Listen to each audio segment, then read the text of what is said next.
بیننده برنامه خبری و تحلیلی اخباری آزادی هستید. سلام. برنامه را من مومن احمدی با جمعی همکارانم تقدیم میکنم. امروز 24 اکتبر است. نگاه کوتاه به محتوای برنامه.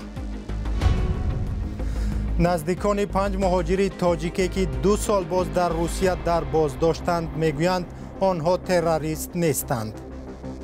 ساختمان ریشاش و رسیدگی کریستیانی همه ریشکی پرامونیگه خپیدی تهمت بهتان کردن محکم کردن 2 سال و 2 مشهور.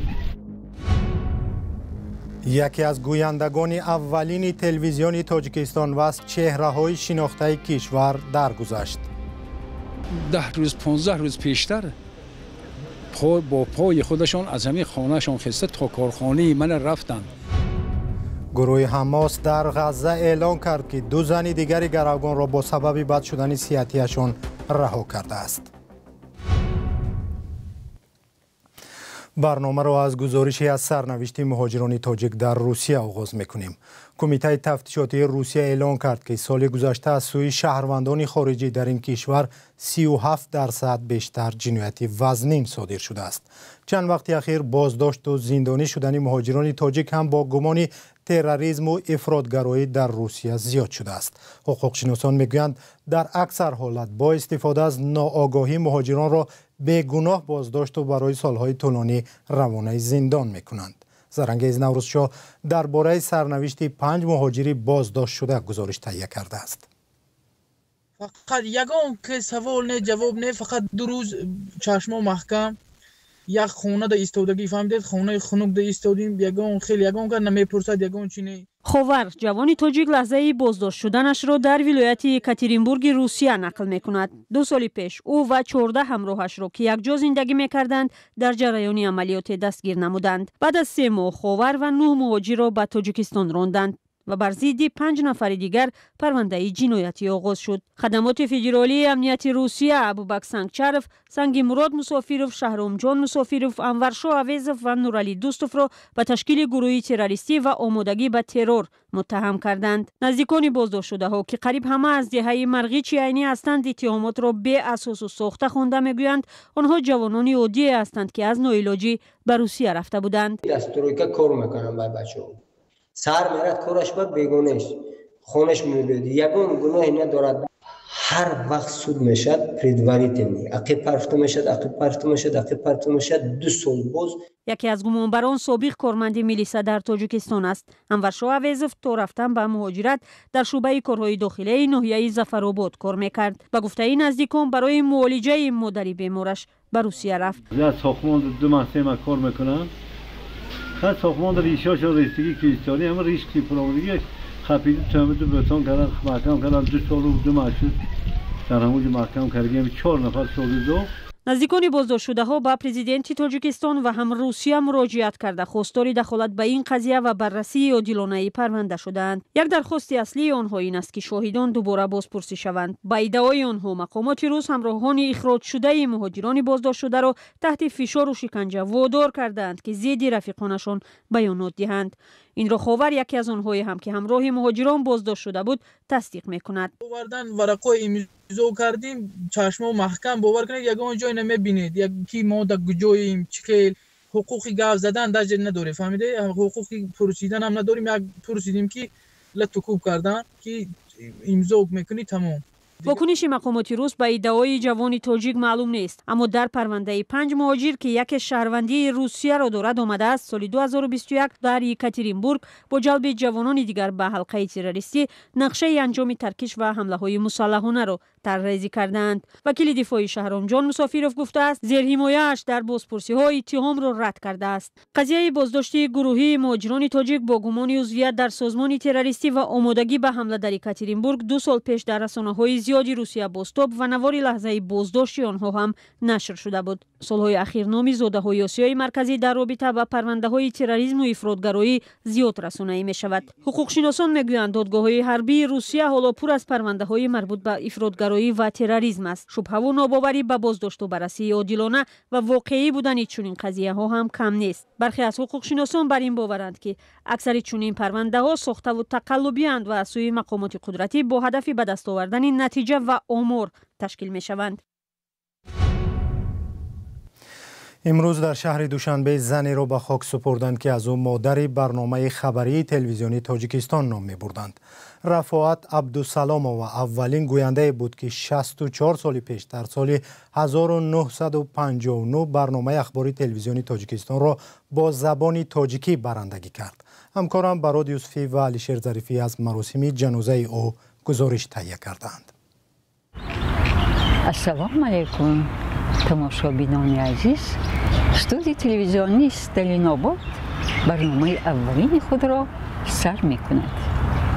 صبح 24 اکتبر تعداد زیادی دوستان و شاگردان برای ویدیو با رفاعت عبدالسلامова نخستین نطاق تلویزیونی تاجیکستان در نزد منزل او در شهر دوشنبه جمع آمده بودند. رفاعت عبدالسلامова بامدادی همین روز در سن 84 سالگی در منزلش درگذشت. 10 روز 15 روز پیشتر با پای خودشان از همین خانهشان خسته تا کارخانه من رفتند و دو سه شعر نیمبود بود است یا دو سه شعری که به نظر خودشان سکته های وزنی داشته است به من نشان دادند و با اصرار گفتند که این حاضر شما برای من اصلاح کرده دید که من در کتابم جای کنم. در گذشت رفاعت عبدالسلامова که سالهای طولانی در تلویزیون کار کرده است یک تلفات فرهنگی دانسته می شود، در حالی که او در پرورش نسل نو گویندگان تلویزیون نیز نقش داشت. بجز از آن که رفاعت عبدالسلامova نخستین نطاق تلویزیون بود، همچنین یکی از محرران فعال و ژورنالیستان کاردان تلویزیون تاجیکستان به شمار می رود. تا امروز محققان از برنامه بسیار هم مشهور دوگانه‌های رفاعت عبدالسلامova به نیکی یاد میکنند و آن را همچون یک مکتب آموزنده برای ژورنالیستان جوان قلمداد میسازند. همسبقان از دوران دانشجویی با رفاعت عبدالسلامova یاد می‌آورند که هنوز همان زمان نام خود را همچون نخستین گوینده تلویزیون تاجیکستان ثبت کرده بود. وقتی که تلویزیون تاجیکستان تشکیل یافت، از روی همین امتحان این کسا سنجیدن امتحان کردن ما خبر نداشتیم. ما یک وقت آگاه شدیم که این کس نطاق تلویزیون بودن، نطاق اولین اینجا استالین آباد خبر سخنرانی کردن. ما از همین فهمیدیم که شریک درس ما همسبق ما نطاق تلویزیون شدن.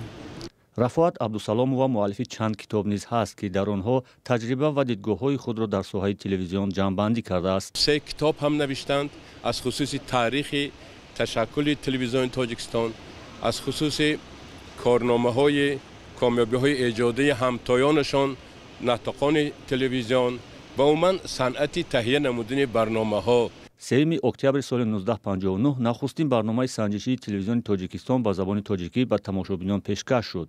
از سال 1959 در تلویزیون تاجیکستان با حیث نطاق، محرر، مدیر شعبه، سرمحرر و کاتب مسئول اتحادیه‌های ایجادی کار کرده است. همچون روزنامه‌نگار در تهیه برنامه‌های تلویزیونی دوگانه‌ها، گلدسته، وطن و فرزندان، محبت و عائله، گلدختران، دلافروز سهم گذاشته است. او سالهای زیاد گوینده برنامه‌های خاصه برای تلویزیون مسکو و دیگر جمهوری‌های سابق اتحاد شوروی بود. دوستانش گفتند با درگذشت او یک دوره مهم تلویزیون تاجیک مالی تاریخ شد.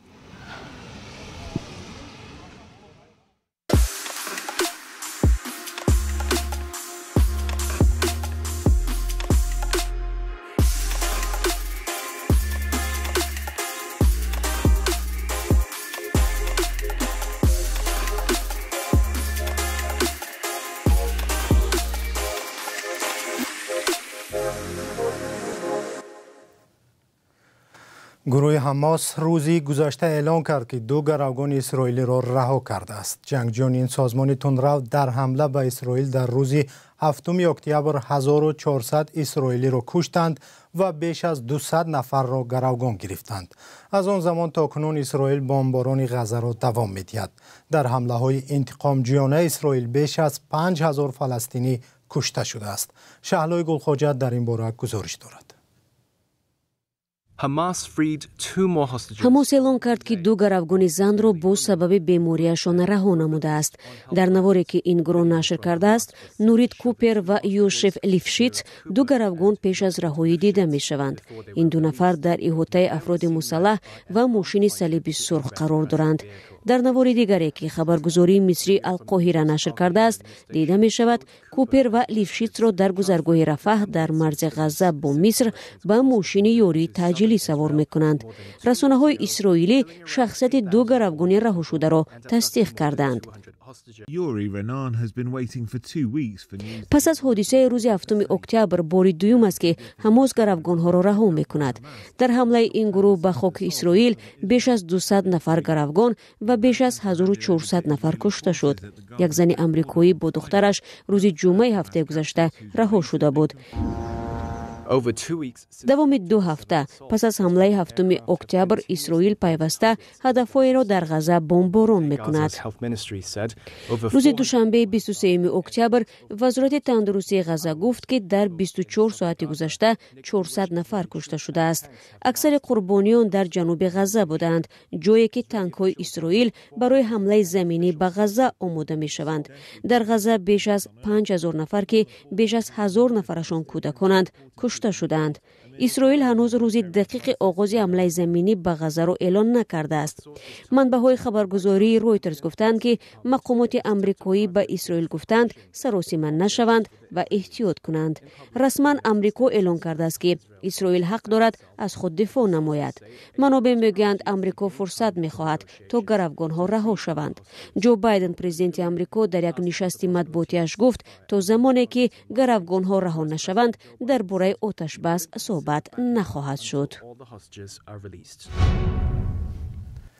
در تاجیکستان حامیان حفظ محیط زیست روز 23 اکتبر و روز بین المللی ببر برفی دایر به حمایت این جانور نادر صحبت کردند. ببر برفی که در کوهستان‌های کشور سکونت دارد یکی از ثروت‌های طبیعی تاجیکستان نامیده می‌شود. سرشماری آن تا 500 سر گفته می‌شود. همکارم نگارای فضل‌الدین با علی خان لطیفی طبیعت شناسی تاجیک در این باره صحبت کرد و پاره از آن را همراه می‌بینیم. و هر سال از فکر میکنم 100 تا 200 300 سر ببر برفی شکار کرده میشد و یک زمانه رسید که علمای تاجیکستان دیدن که تعداد ببر برفی خیلی پس شد در تاجیکستان و پس از این ببر رو با کتاب سرخ تاجیکستان وارد کردند و از همون روز شکار ببر برفی در تاجیکستان کاملا منع است و نگفته نماند از روزی که کتاب سرخ یکم در تاجیکستان قبول شد من از زیاده از 30 سال سپری گشت و ما امروز میبینیم که تعداد ببر برفی در تاجیکستان خیلی و خیلی زیاد شد. برای حفظ این جانور یگان برنامه‌های دولتی قبول شدند یا چاره‌های اندیشیده می‌شوند؟ نگفته نماند که در تاجیکستان یک برنامه حفظ ببر برفی آماده کردند. کمیته حفظ محیط زیست، اکادمی علوم تاجیکستان، تشکیلات‌های غیر دولتی و کارهای زیاد در این جاده می رود و امروز کمیته حفظ محیط زیست در ناحیه مرغاب یک پرورشگاه خیلی کلان و زمانوی ساختند برای پرورش اون ببرهایی که با سببهای گوناگون امروز در طبیعت زیستن نمیتوانند لیکن اونا زنده هستند با راههای هر گونه با دست مردم افتیدن، شاید با زخمی شده بودند یا مریض شده بودند یا یگان سبب دیگه و آنها رو امروز در همون مرکز جمع می‌بیارند، نگاهبین میکنند، طبابت میکنند و اگر امکانیت باشد پس از به خود آمدن با طبیعت باز سر میدهند. بیننده عزیز صحبت مفصل با علی خان لطیفی و درباره پلنگ زیبای برفی به زودی در وبسایت azadi.org و همین کانال آزادی ویدیو نشر می شود. با پایان برنامه اخباری آزادی رسیدیم. نشر خبرها با عکس و ویدیو در سامانه رادیو آزادی و صفحه‌های رادیو آزادی در فیسبوک و اینستاگرام، تیک تاک، تلگرام و یوتیوب و توییتر دوام می‌یابد. خداحافظ.